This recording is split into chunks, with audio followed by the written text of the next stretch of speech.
My wife cheated on me with our neighbor Jack, then sued me for half the $750, $0 inheritance I inherited from my grandmother. She claims I only got it because I'm privileged and wants it all. It all started with a gut feeling I couldn't shake. You know that feeling when something's just off, but you can't quite put your finger on what it is. That was me for months. My wife had always been a bit of a drama queen, bitchy, manipulative, and quick to lie. But lately, she'd been acting even more strange. She'd come home late, smell like perfume I didn't recognize, and her phone was glued to her hand like it was some sacred relic she couldn't part with. I didn't want to jump to conclusions, but there was this gnawing suspicion that something was very wrong. We've been married for 6 years now. I'm David, by the way. I work in finance and she's a real estate agent. We had a good life, or so I thought. I inherited a pretty hefty sum 750, when my grandmother passed away last year. It was a windfall I never expected, and I kept most of it in the bank, planning to invest or maybe buy a house. Of course, was all over it. She kept talking about how she deserved a bigger piece of the pie, how I was privileged and shouldn't get to keep everything just because I inherited it. But I didn't think much of her comments at first. I was too busy working, trying to keep everything afloat. Then one day, I noticed a few things that didn't add up. Her phone kept pinging at weird hours, and she'd quickly hide it when I walked into the room. I caught her in a lie about where she was going. She said she was meeting clients, but I saw her texting someone named Jack, our neighbor.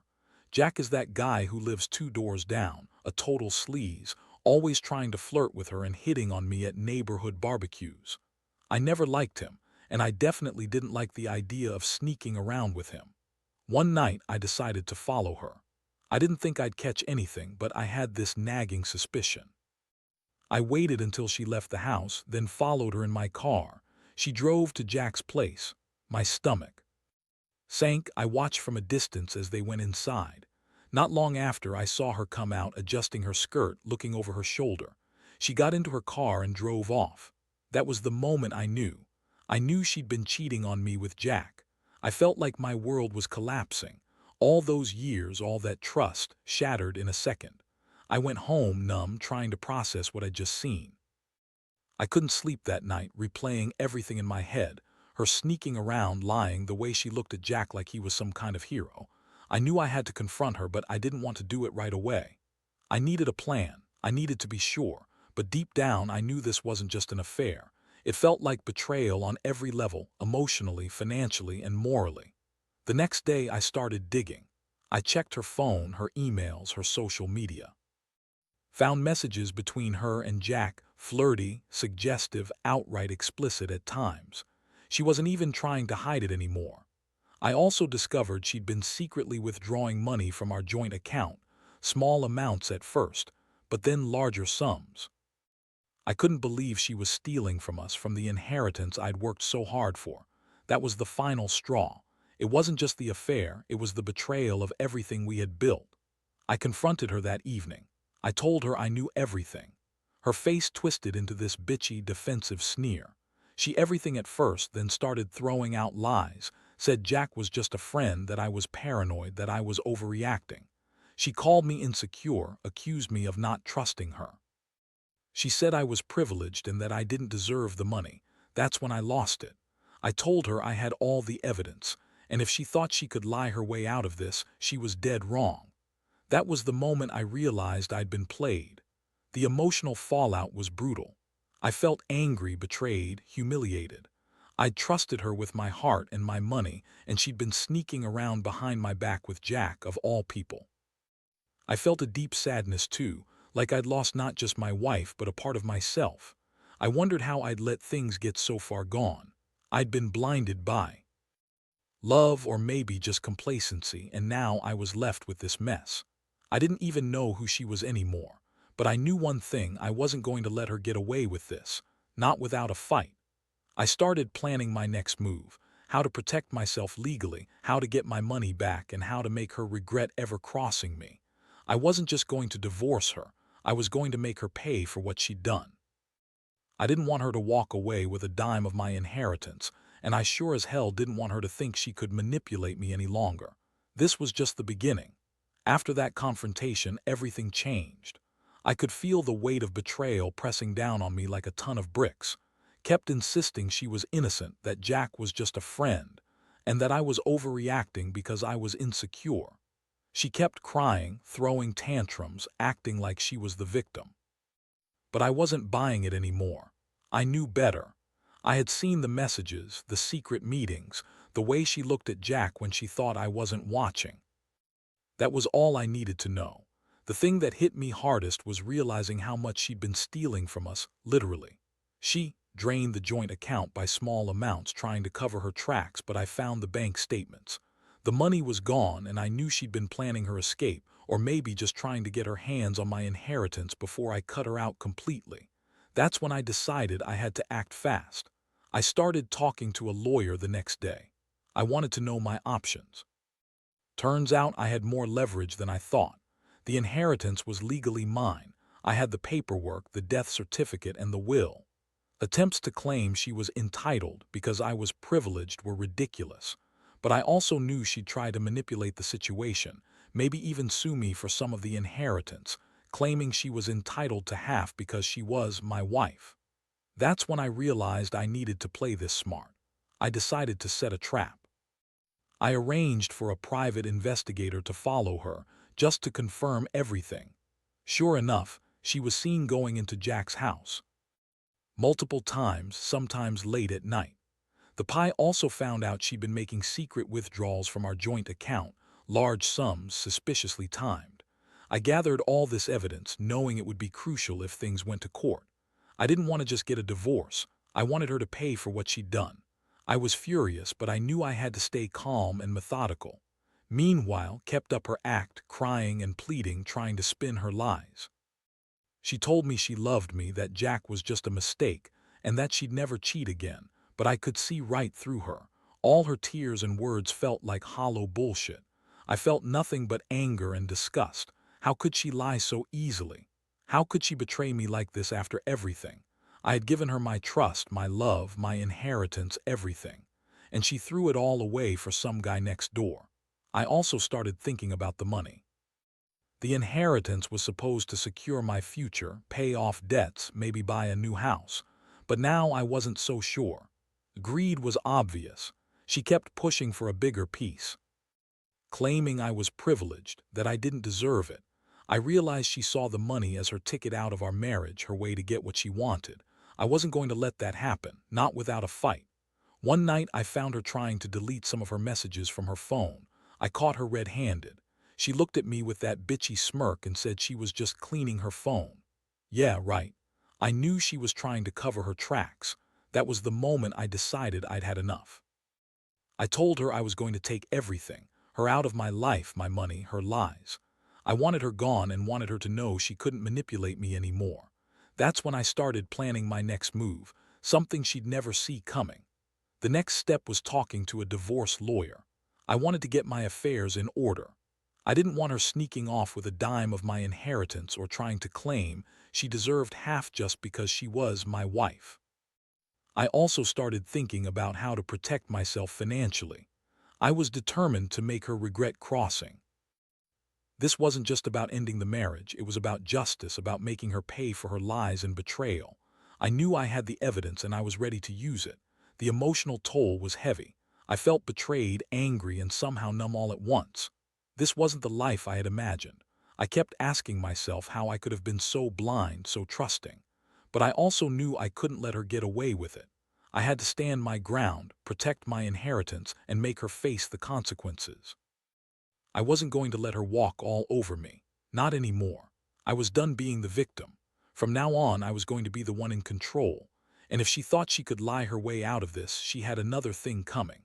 Once I had all my ducks in a row, evidence collected, legal advice in hand, and a clear plan, I decided it was time to confront again. I knew she was lying about Jack, about the money, about everything. I wanted to see how far she was willing to go to keep her lies alive. I called her that evening, told her I needed to talk in person. She was hesitant, but I could hear the annoyance in her voice, like she knew I was onto her. When she arrived, I didn't hold back. I laid out the evidence, the messages, the bank statements, from the pie. I told her I knew about her affair with Jack and her theft. Her face twisted into a mixture of anger and defiance. She tried to deny everything, but I cut her off. I said, "Don't lie to me anymore. I have everything. Jack is just a neighbor, huh? Funny, because I saw him leaving your house a dozen times. And the money, what was that? Stealing from our savings, planning to run away with Jack and take my inheritance." She looked like she was about to explode. Her voice rose, full of venom. "You don't understand, David. You're just jealous. Jack been there for me. You're so privileged you don't even see what's happening. This inheritance, I deserve it just as much as you do. It's not fair that you get to keep everything because you're privileged, whatever that means. I've sacrificed so much for you, do you even realize that?" I couldn't believe her. She was spinning this bullshit about sacrifice, about how I was privileged, as if that justifies her cheating and stealing. I told her, "You're not sacrificing anything. You're just a selfish bitch who's been screwing around and stealing from me. I don't want to hear your lies anymore. I'm done." That night, I decided I'd had enough. I told her she needed to leave, and I filed for divorce the next day. I also contacted my lawyer and started the process to claim my inheritance properly, making sure she couldn't try to take any of it in a court battle. I wanted her out of my life, out of my house, and out of my bank account. The more I thought about her lies, the way she'd manipulated me, lied about Jack, lied about everything, the more I realized I'd been a fool for trusting her.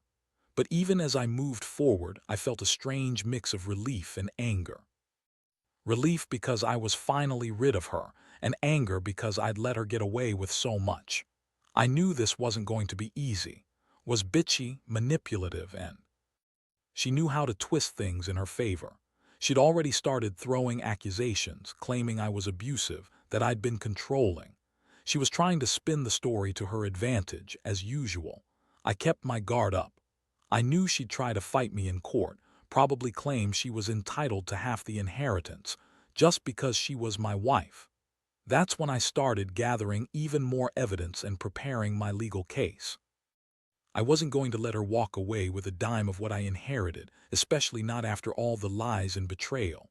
I was determined to see this through. In the meantime, I focused on the emotional side. It was hard, really hard. I felt betrayed, angry, and honestly pretty broken. I kept asking myself how I let things get so out of control, how I missed all the signs. But I also knew that dwelling on the past wouldn't help. I had to move on, rebuild, and protect what was mine. That inheritance was my safety net, and I was going to make sure she didn't take it from me, no matter what. I never thought I'd be in this position, but here I was, betrayed by the woman I loved, fighting for my money, my dignity, and my sanity. I learned that sometimes the people closest to you can turn out to be the biggest liars and cheaters.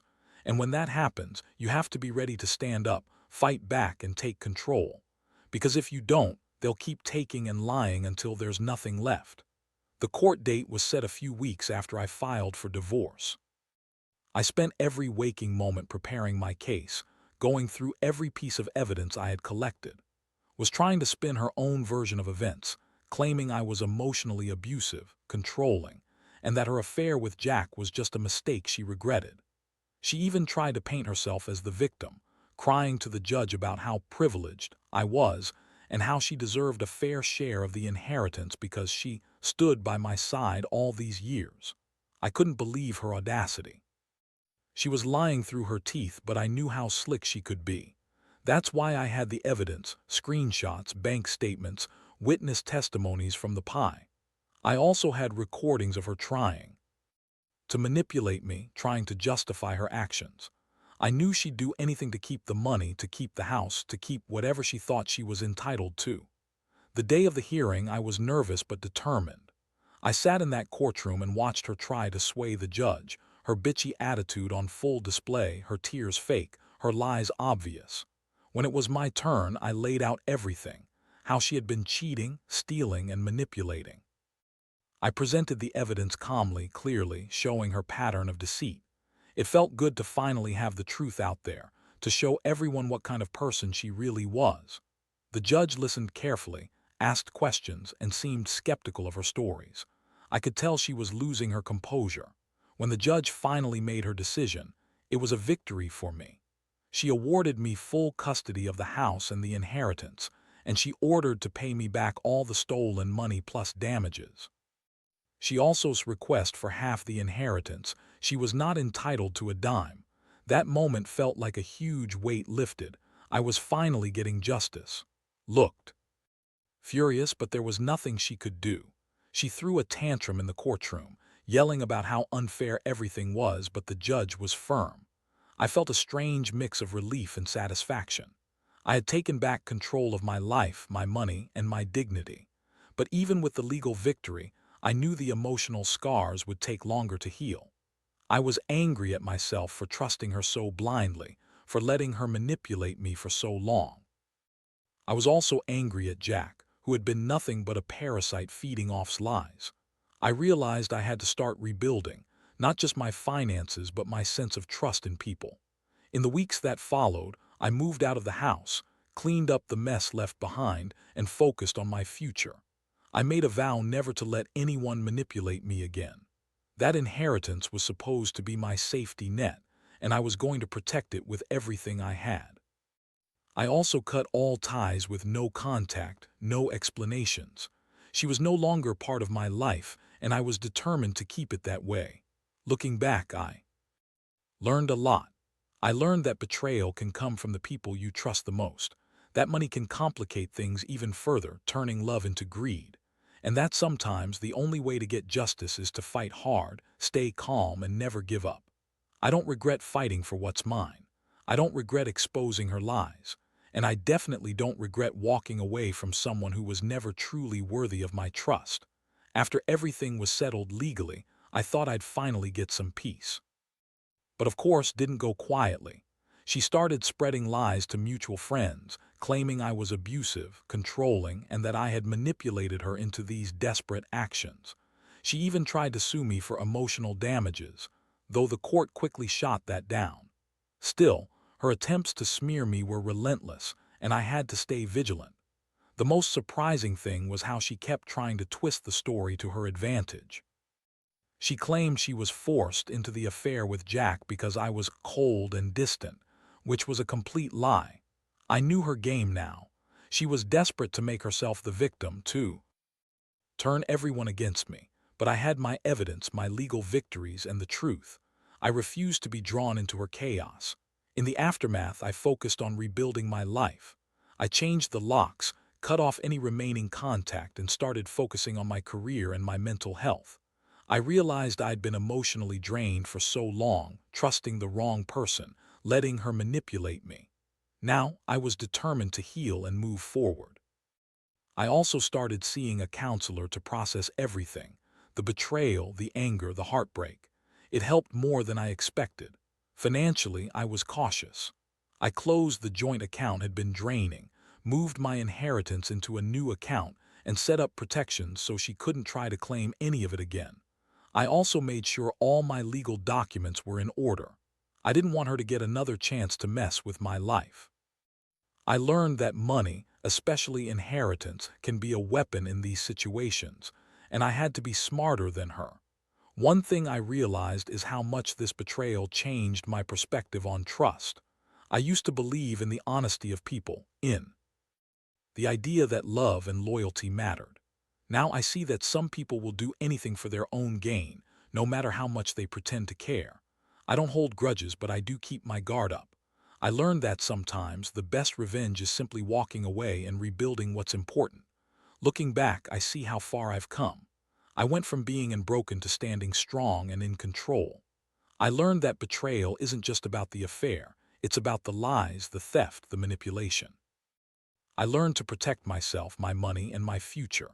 And I learned that sometimes the only way to truly win is to refuse to be a pawn in someone else's game.